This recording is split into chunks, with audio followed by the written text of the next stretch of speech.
자, 우리는 무더운 여름을 열왕기하 말씀과 함께 보냈습니다. 지난 여름 매일 아침 카톡으로 말씀 전송을 했는데 그 성경 본문이 열왕기하였지요. 그래서 드디어 열왕기하가 지난 금요일로 끝이 나고 이제 토요일부터 우리는 로마서를 새롭게 시작하게 되었습니다. 어떤 분이 이제 이렇게 말씀을 날마다 정해진 본문을 이렇게 보니까 참 많은 영적인 유익을 누린다라고 말을 했습니다. 이전에는 그냥 성경 읽는 데 목적을 두고 열심히 성경 읽는 데만 마음이 그렇게 갔었는데, 그래서 전체적인 내용은 알고 있지만 그 본문에서 나오는 그 의미들이 무엇인지를 모르고 그냥 지나갔었는데, 이 본문을 정해놓고 그 본문 앞에서 찬찬히 말씀을 들어보니까 정말 우리에게 필요한 의미들, 우리가 놓쳤던 의미들을 다시 발견하는 그런 유익된 시간이었다라고 말을 했습니다. 이제 우리가 열왕기하를 보았으니까 제가 질문을 하나 드리도록 하겠습니다. 다시 우리가 주일학기로 돌아가서 성경 퀴즈 때의 마음으로, 자, 열왕기에 나타나는 남유다의 왕은 총 20명이었습니다.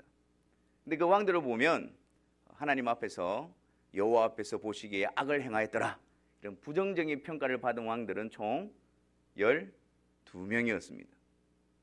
그리고 하나님 앞에서 보시기에, 여호와 보시기에 정직히 행하였으나 다윗의 길을 따르지 아니하였다, 부정적인 평가와 긍정적인 평가를 같이 받은 왕은 6명이었습니다. 그럼 몇 명이 남습니까? 불사. 이것을 물어볼 줄이야. 2명이 남지요. 2명이 남습니다. 그 중에 하나는 13대 왕이었던 히스기야 왕이었고, 그 중에 또 한 왕은 누구입니까? 요시아입니다. 이 두 왕만이 하나님 앞에서 다윗의 길을 따르며 여호와를 경외하였더라 라고 긍정적인 평가를 받았더랬습니다. 근데 오늘 본문은 이 요시아 왕에 대해서 나타내고 있는 말씀입니다. 요시아 왕이 왕위에 오른 지 18째 되는 해에 아주 전반적으로, 대대적으로 개혁을 일으킵니다. 하나님 앞에서 우상을 제거하고 하나님 앞에 바로 세워지기 위해서 그런 일들을 처음부터 대대적으로 그런 일들을 일으키게 되어집니다. 근데 이 요시아가 왕이 처음에 되었을 때는 굉장히 어두운 시기였습니다. 왜 그런가 하니, 앞서서 히스기야 왕이 종교개혁을 일으키고 산당들을 제거하고 우상을 제거하였지만, 그러나 어떻습니까? 그 뒤에 누가 왕이 되어집니까? 그의 아들 므낫세가 왕이 되어집니다. 그 므낫세는 그 히스기야 왕의 길을 걷지 않고 자기 아버지가 허물어뜨린 그 산당들을 도리어 다시 세우게 되어집니다. 그리고 55년 동안이나 그 긴 시간 동안에 계속해서 이스라엘이, 남유다가 다시 영적인 깊은 어둠에 빠지도록 그렇게 해버립니다. 그리고 여호와의 전 안에 우상을 섬기는 제단을 만들었습니다. 생각해 보십시오. 우리 하나님 앞에 예배드리는 이곳에 우상을 섬기는 제단을 같이 두고 있다면 여러분들 어떻게 하시겠습니까? 큰일 날 일이죠. 그런데 그들에게 있어서는 그것이 너무나도 익숙하고 자연스러운 일이 되어져 버렸습니다. So what? 그게 왜? 하나님께도 제사 지내고 바알과 아세라에게도 제사 지내고, 그것이 딴 곳에서 일어난 일이 아니라 여호와의 성전 안에서 그 일들이 일어난 것입니다. 이런 모습만 보더라도 그들이 얼마나 영적으로 하나님과의 관계에서 깊은 어두운 가운데 빠져 있었는가를 알게 되어집니다. 또 므낫세는 하나님의 선지자를 통해서 늘 하나님의 말씀을 들어야 했습니다. 하나님의 대리자로서 하나님의 뜻을 통해 다스리는 그런 왕의 위치를 지켜가야 했습니다. 그런데 므낫세는 선지자의 말을 듣지 않았습니다. 오히려 신을 신접한 자든지 점을 치는 자든지 사수를 행하는 자들, 그런 자들을 더 신임하여서 점점점 더 하나님의 뜻에서는 멀어져가는 그런 일들을 하게 되어진 것입니다. 므낫세뿐만이 아닙니다. 이 므낫세를 통해서 유다 온 백성들이 전부 다 악한 일에 빠져가게 되어진 것이죠. 므낫세를 이어서 왕이 된 아몬도 마찬가지입니다. 그도 므낫세의 길을 걸어가면서 우상 숭배와 죄악과 하나님의 말씀에 떠나 있는 삶 가운데 깊이 빠져 있었던 왕이었습니다. 그러니까 히스기야 왕을 통해서 산당을 허물어버리고 여호와께로 돌아가자, 그렇게 일어났던 그 계획들이 그의 오랜 기한 두 아들들을 통해서 다시 어두운 가운데 무너져 내려버렸던 것이 남유다의 상황이었고, 요시아 왕이 왕이 되었던 시절의 상태였습니다. 그리고 이제 요시아가 왕이 되어졌습니다. 그리고 요시아 왕이 18 되는 해에 대대적인 종교개혁을 일으키게 되어집니다. 모든 상단들을 제거하고 여호와의 전 안에 있는 모든 제단들을 헐어버리고, 그리고 그 예루살렘 주변의 유다 성읍의 곳곳에 있는 모든 목상과 석상들을 다 부서뜨리고 가루로 만들어서 전부 다 무너뜨려버립니다. 그리고 하나님에 대한 신앙으로 돌아가도록 그 일들을 이뤄놓는 것입니다. 그런데 요시아가 이 일을 이룰 수 있었던 계기가 있었습니다. 그 계기가 뭐냐면 바로 율법책을 발견한 것이었습니다. 아니, 율법책이 어디 있었기에 그 율법책을 발견한 것이 그렇게 큰일입니까? 그 정도로 어두워져 있었습니다. 그 정도로 하나님의 말씀이 숨겨져 있고 덮여져 있었던 시대였습니다. 그 정도로 하나님 말씀과는 상관없는 대로 그들의 소견에 오른 대로, 그들이 원하는 대로 그렇게 살았던 시대가 바로 그 시대였습니다. 이 율법책은 원래 어디에 있어야 합니까? 율법책의 원래 자리는 어디입니까? 신명기 31장 25절에 보면 언약궤 옆에 두도록 했습니다. 언약궤 옆에 두고 그 율법책을 보존하도록 했습니다. 그런데 요시아 왕 때에 이 율법책을 발견했는데 대제사장 hil기야가 어디에서 그 율법책을 발견합니까? 그것은 저 성전 모퉁이에 있는 연복의 옆에서 그것을 발견하는 거예요. 아니, 언약궤 옆에 있어야 되는 그 율법책이 그 연복의 옆에 그 모퉁이에 거기에 숨겨져 있었던 것입니다. 왜 그랬을까요? 추측해 보건대 므낫세와 아몬 시대가 얼마나 어두웠습니까? 얼마나 우상이 이렇게 행행하고 그 백성들을 덮고 있었습니까? 근데 그 시대에 율법책이 훼손되어질 수 있는 위협 가운데 있으니까 그 누군가가 그 율법책을 보존하기 위해서 딴 곳으로 숨겨둔 것이었습니다. 근데 하나님의 섭리로 이것이 요시아 왕 때에 발견되어지고 요시아 왕이 그 율법책을 듣게 되어집니다. 이 율법책을 들은 요시아 왕의 반응은 어땠습니까? 그 율법책을 읽게 하고 그 율법책을 들었을 때에 요시아는 옷을 찢고 하나님 앞에 회개합니다. 왜요? 그 율법책의 내용을 가만히 보니까 그들이 얼마나 하나님 앞에서 죄악된 행동을 하고 있으며 그들이 얼마나 하나님의 말씀에서 멀어져 있는가, 그것이 드러나니까 견딜 수가 없는 겁니다. 그리고 그것 때문에 하나님의 백성으로서 하나님의 진노와 저주 아래 있다는 사실이 드러나니까 견딜 수가 없는 것입니다. 그래서 그 왕이 옷을 찢고 애통히 여기며 그 율법책 앞에서 그가 통곡을 하고 있는 것입니다. 13절 말씀에 이 책의 말씀을 듣지 아니하며 이 책에 우리를 위하여 기록된 모든 것을 준행치 아니하였으므로 여호와께서 우리에게 발하신 진노가 크도다. 그러면서 이제 요시아 왕이 행했던 일은 백성들을 다 모읍니다. 예루살렘 성전으로 다 모이게 합니다. 그리고 그곳에서 발견한 율법책을 읽도록 합니다. 그 모든 백성들이 그 율법책을 듣게 하고, 그리고 그 율법책에 기록되어진 대로 그들로 하여금 온 마음을 다해서 지키도록 합니다. 그러니까 그 백성들도 이제 우리가 그 하나님의 말씀에 따르고 지키겠습니다라고 결단을 합니다. 그런데 이 장면이 23장 1절에 보면 이 언약책의 모든 말씀을 읽게 하고, 그리고 3절에 보면 언약을 세우되라는 말씀으로 드러나 있습니다. 이게 어떤 말이냐고 하면은 그냥 우리가 하나님의 말씀을 지키지 않았기 때문에 이런 진노와 저주를 받았다는 그런 의미가 아닙니다. 이스라엘과 하나님이 원래 언약 관계에 있었다라는 것을 이야기하는 겁니다. 그런데 그 언약을 이스라엘 백성들이 깨트려버리고 그 언약을 파기시켜버려서 그 대가로 지금 이스라엘이 진노와 저주 아래 있다는 사실을 나타내고 있는 것입니다. 그래서 이 요시아 왕은 백성들을 모으고 다시 하나님 앞에서 언약을 세우는 장면을 기록하고 있는 것입니다. 여기서 언약을 세운다는 말의 의미는 무엇이냐면 그 당시에 그랬어요. 큰 나라가 있고 작은 나라가 있습니다. 근데 큰 나라와 작은 나라가 서로 약속을 합니다. 큰 나라가 작은 나라를 도와주고 큰 나라가 작은 나라를 보호해주는 조건으로 큰 나라가 작은 나라에게 지켜야 될 의무사항을 말합니다. 그럼 이 작은 나라가 그 의무사항을 순종하고 지키는 그 조건으로 큰 나라는 작은 나라를 보호하고 지켜주는 약속이 이루어지는 것입니다. 근데 만약에 이 작은 나라가 큰 나라가 말한 의무사항을 이행 조건을 순종하지 않는다면, 지키지 않는다면 어떻게 하겠습니까? 이 큰 나라는 작은 나라를 철저하게 응징합니다. 그게 그 당시에 언약을 맺는 모습이었어요. 마찬가지로 하나님과 이스라엘도 이런 언약 관계에 있었습니다. 하나님께서 이스라엘 백성에게 율법을 주신 것, 율법 책의 의미가 무엇입니까? 언약의 책이라고 나와 있는데 그것이 이런 의미입니다.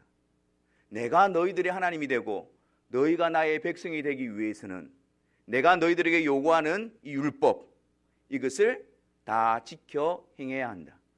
이것을 다 지켜 행할 때에 너희들의 순종을 근거로 해서 너희들은 나의 백성이 되고 나는 너희의 하나님이 될 것이다. 그게 언약이란 말이에요. 그게 약속이란 말이에요. 근데 지금 이스라엘 백성들이 어떻게 했습니까? 그 하나님의 율법을 불순종했습니다. 그 율법을 지키지 않았습니다.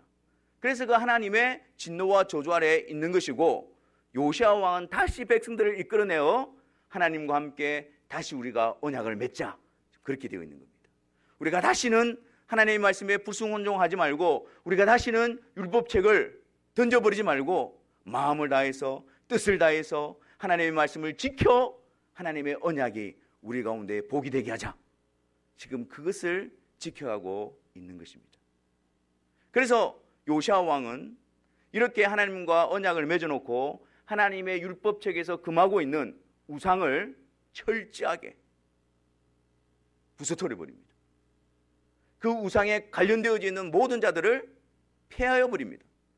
다시는 하나님 외에 다른 우상을 섬기지 못하도록 철저하게 대대적으로 여호와의 성전에서부터 시작해서 유다 땅 구석구석에 사마리아까지 나아가서 그 모든 우상들을 제거하는 일에 앞장을 씁니다. 그리고 백성들로 하여금 너희들 하나님의 말씀을 기억하라. 다시는 하나님의 말씀 앞에 범죄하지 마라. 그 하나님의 말씀을 떠나지 마라. 그렇게 철저하게 그들 가운데 다짐을 받아내기도 합니다. 여러분, 참으로 귀한 모습이지 않습니까?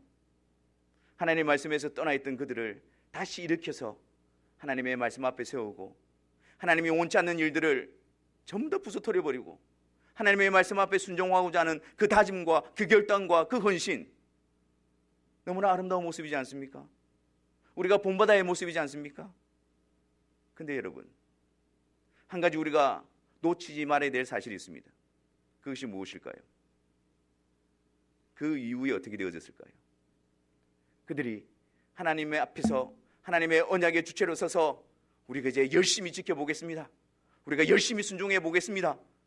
하나님의 언약이 이제 더 이상 우리가 배신하지 아니하고 배반하지 아니하고 하나님께서 우리에게 복을 주시도록 하나님이 우리의 하나님이 되도록 우리가 한번 이루어 보겠습니다.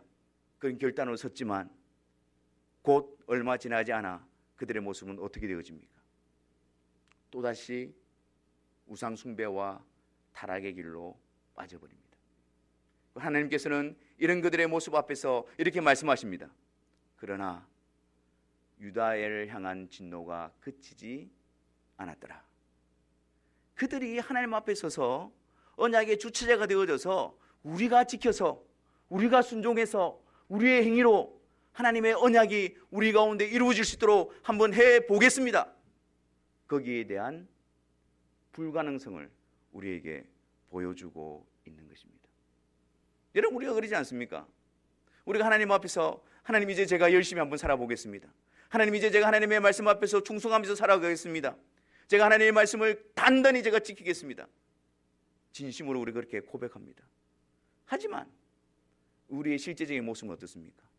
곧 돌아서서 불순종하는 것이 우리의 모습입니다. 왜 그런 줄 아십니까? 우리에게 그것을 지킬 만한 능력이 없습니다. 우리에게 그것을 지킬 만한 실력이 없습니다. 우리 안에 그런 마음이 있다 할지라도 그것을 온전히 지켜낼 수 있는 그런 존재들이 아닙니다. 그렇기 때문에 하나님의 언약 앞에서 우리가 주체로 서서 우리의 행위를 근거로 해서 하나님의 언약 안에 세워줄 수 있는 존재가 우리는 아니라는 것을 나타내 보여주고 있는 것입니다. 갈라디아서 3장 10절 말씀을 한번 보겠습니다. 갈라디아서 3장 10절 말씀입니다. 우리 같이 한번 읽어보겠습니다. 무릇 율법 행위에 속한 자들은 저주 아래에 있나니 기록된 바 누구든지 율법책에 기록된 대로 모든 일을 항상 행하지 아니하는 자는 저주 아래에 있는 자라 하였습니다. 우리가 하나님 앞에서 하나님 말씀대로 살겠습니다. 그렇게 고백하고 결단하고 헌신할 수 있습니다. 하지만 하나님이 요구하시는 율법의 사항은 무엇입니까? 율법책에 기록된 대로 모든 일을 항상 행하는 것입니다. 모든 일을 항상 행하게 되어질 때에 우리는 하나님 앞에 언약의 주체로 설 수가 있는 것입니다. 하지만 우리는 그렇게 설 수가 없는 자들이잖아요. 그래서 어떻게 해요? 저주 아래에 있는 자라. 우리가 섰을 때는 하나님 앞에서 저주와 심판이 합당한 자로밖에 설 수가 없는 것입니다. 그래서 하나님께서는 요시야 왕을 통해서 한 가지 더 우리에게 보여줍니다. 그것이 무엇입니까? 오늘 21절에 읽은 말씀처럼 왕이 뭇배성에게 명령하여 이르되 이 언약책에 기록된 대로 너희의 하나님 여호와를 위하여 무엇을 지키라고요? 유월절을 지키라 그럽니다. 유월절을 지키라 그럽니다. 앞에서는 율법 앞에서 우리가 율법에 지켜서 그 하나님의 언약을 이루어갈 수 있는 자가 아님을 드러내고 유월절을 통해서 하나님께서 또 다른 새 언약을 우리에게 말씀해 주고 계십니다. 유월절은 어디에 나오는 것입니까? 출애굽. 하나님께서 애굽에서 이스라엘 백성들을 이끌어낼 때에 10가지 재앙을 나타내시죠. 10번째 재앙이 바로 장자의 죽음이었습니다. 첫 번째 난 것은 짐승이든 사람이든 모든 것이 그날 밤에 다 죽임을 당했습니다. 그런데 하나님께서 그의 백성들에게 말씀하시기를 양을 잡아서 그 피를 집 문설주와 좌우 임방에 바르고 그 집 안에 들어가 있기를 명령하셨습니다. 그날 밤 어떤 일이 벌어집니까? 여호와의 사자가 각 집에 있는 처음 난 것들을 다 죽입니다. 하나님의 진노와 하나님의 저주가 임합니다. 그런데 단 그 피를 바른 집은 어떻게 해요? 그것을 넘어가게 되었습니다. 그래서 유월절을 영어로 패스 오버라고 하는 거예요. 넘어간다는 거예요. 그 피를 보고 넘어가리니 라고 이야기합니다. 하나님의 저주가 그 피를 통해서 그들을 넘어가는 것, 그것을 기념하여서 기억하도록 지키게 하신 것이 바로 유월절입니다. 그런데 여러분, 하나님께서 이스라엘 백성들을 애굽에서 이끌어내실 때에 그 방법이 반드시 필요한 것은 아니잖아요. 그냥 이스라엘 백성들을 애굽에서 이끌어내는 거라면 하나님의 권능으로 능력으로 그 이스라엘 백성들을 끄집어내면 됩니다. 근데 왜 그 일에 하나님은 유월절 어린 양이라는 사건을 사용하시는 것일까요? 그게 두시는 것일까요? 왜 그럴까요? 장차 하나님의 백성들을 죄에서 건져내실 유월절 어린 양의 실체 대신 예수 그리스도를 보여주기 위한 것입니다. 그 예수 그리스도를 통해서 하나님의 백성들을 죄에서 어떻게 건져낼 것인가를 하나님께서 미리 보여주는 사건으로 기록하고 있는 것입니다. 그래서 예수님께서 십자가에서 달려서 죽으시기 전날 밤 제자들과 함께 만찬 식사를 가지시죠. 그날이 어떤 날입니까? 유월절입니다.